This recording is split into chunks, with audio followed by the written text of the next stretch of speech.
and gentlemen, welcome back to the Smart Tank Revolution. I am your host flying solo today, the excellence of elocution, Mr. Donnie Wonderful, aka Big Time Donnie.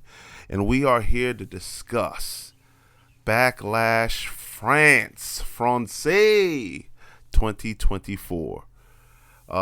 If you're new to the channel, please like the video, subscribe, or accept our invitation to subscribe and become a Smart Tank supporter. Do that first, then like the video. It really helps us out a lot.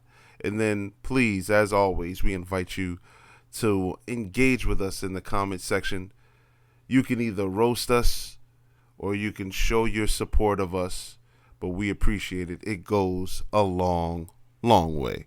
Now, the reason why I wanted to power this microphone on, we usually here at Smart Tank Revolution, we do match reviews, and we have a very bipolar rating system.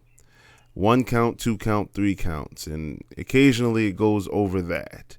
But we're supposed to keep it within those 3, and you'll get a 2.5. You'll get your near fall. But a 3 count's supposed to be perfect. But sometimes there's matches that exceed that. For those faithful supporters, you all know this. But just wanted to put that in. Just wanted to preface with that. What I can tell you is I'm going to briefly talk about these matches that was on this phenomenal, this beautiful card. 5 matches total. Started at 1 p.m. I did manage to catch most of it live, but had to go back and rewatch some of the matches that I missed. I enjoyed watching it with in pure bliss and fellowship with my esteemed colleague, Mr. Joey Business, alongside Billy for the brand show and a bunch of nerds. You guys go check them out on YouTube. It's fantastic. We had some delicious pizza, by the way. Domino's, you're really stepping your game up. But I digress. The first thing I want to mention before I get into some of these, and we're going to keep this video relatively short, is that Stephanie McMahon came out in night 2 and announced that this was the Paul Levesque era. And I guess that was the inaugural event where there's no Vince McMahon whatsoever, completely gone from the company. So this was the follow-up, the sequel event. And I enjoyed this. It was a good watch. Now, I didn't rank any of these matches a 3 count, but there was a lot of 2.5s, and they were really good. And I thought that each got the time that they needed, with the exception of maybe one. But, stories were told within the wrestling, and this is something that we've been clamoring for. And I think under the Paul Levesque era that we're going to get more and more of these. And, I love watching matches on the PLEs because they actually get the time, as I alluded to earlier, to let things play out. And, that's something that I hope that Raw and SmackDown adopt. At least 2 of the mini matches go over 8 minutes, But the show opened up with the Bloodline, Solo Sikoa and Tama Tonga, against Kevin Owens and Randy Orton. And it's always a good idea to begin anything or end anything with Randy Orton at this point. What we're seeing here is Jordan in his wizard years. And let me explain this before everyone tries to take jabs at me. So I consider myself a basketball aficionado. I done played the sport, recruited to schools, so on and so forth, yada, yada, yada. But Michael Jordan, when he was 39, 40, 41 on the Washington Wizards, had the basketball mind to completely change that franchise. He was still the second three-peat Jordan. He was just older. And this is what I mean. Randy Orton, since returning from his injury, has done no wrong. At no angle has been a strike nothing. Every time Randy Orton's been on television, it has been a home run. In my opinion, he's hit it out of the park. Even before the injury, when he was teaming with Riddle, Randy Orton in his post 40 years has done a great job.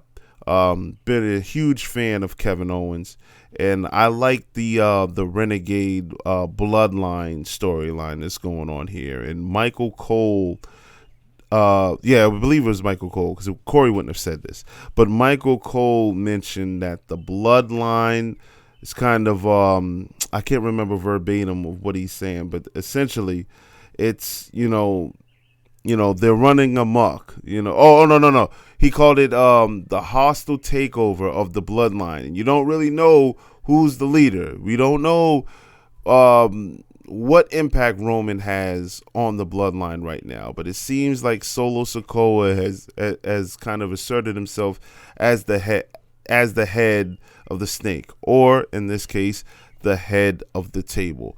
And these are things that I'm liking. I absolutely like this. And I'm also intentionally glossing over a specific debut in addition to the bloodline for those that haven't seen it. So if you haven't, shame on you. And you need to either find a way to watch Backlash, the opening match, or just go visit the spoilers. But this was a solid contest, in my opinion. I gave it a 2.5 count. Really good opener. And then what followed that was the triple threat match. Bayley, Naomi, and Tiffany Stratton. Only 13 minutes here. I mentioned yesterday that Bayley has all the ingredients to be the greatest woman wrestler wrestling today. I mentioned that I believe I was on the phone as we were on our way to Billy's house. I was on the phone with Joey Business, and I said, outside of the gymnastic athletic ability that Charlotte has, everything else that we give, all the credit and attributes we give Charlotte, we can give that to Bayley as well. I haven't seen Bayley really have any stinker of matches. If she's paired with an opponent that's comparable to her skill set, she has those epic Dave Meltzer 17,000 star matches, in my opinion. And I'm a real huge fan of Bayley. I gave this a solid 2 count. I'm a huge fan of Naomi as well. Tiffany Stratton's beginning to grow on me as well. But overall, it was really good, man.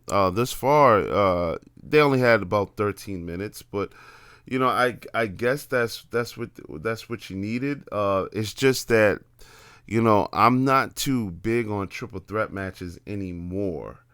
I was impressed by the Kevin Owens, Randy Orton, and Logan Paul U.S. title match at WrestleMania last month. But these women, they went out there and they did a damn good job. What followed that was Damian Priest and Jey Uso. Main event Jey Uso.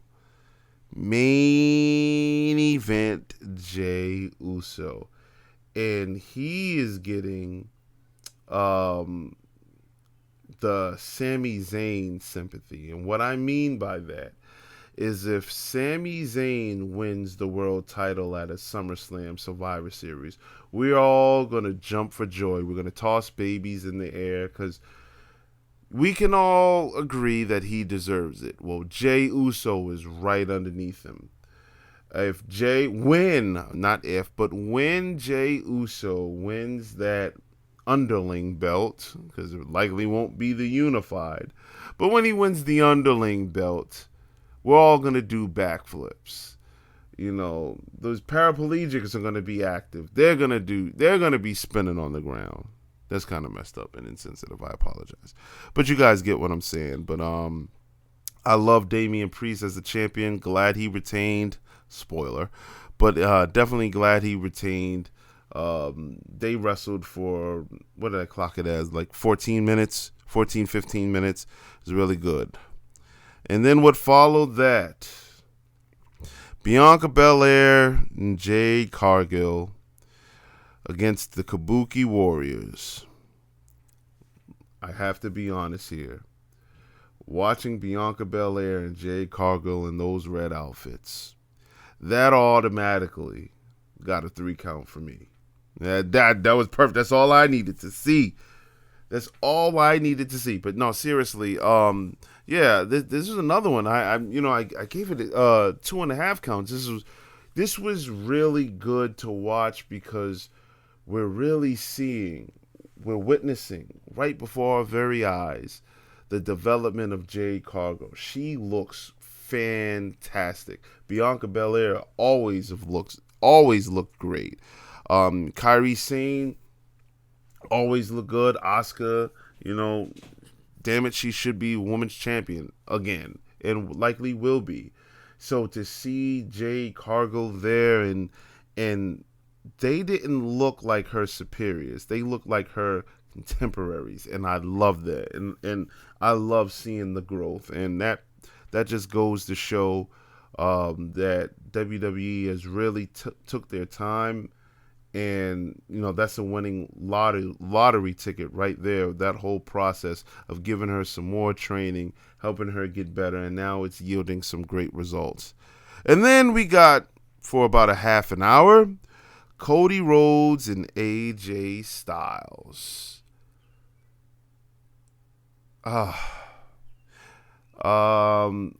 If there was a 3 count on this card, it probably should have been this.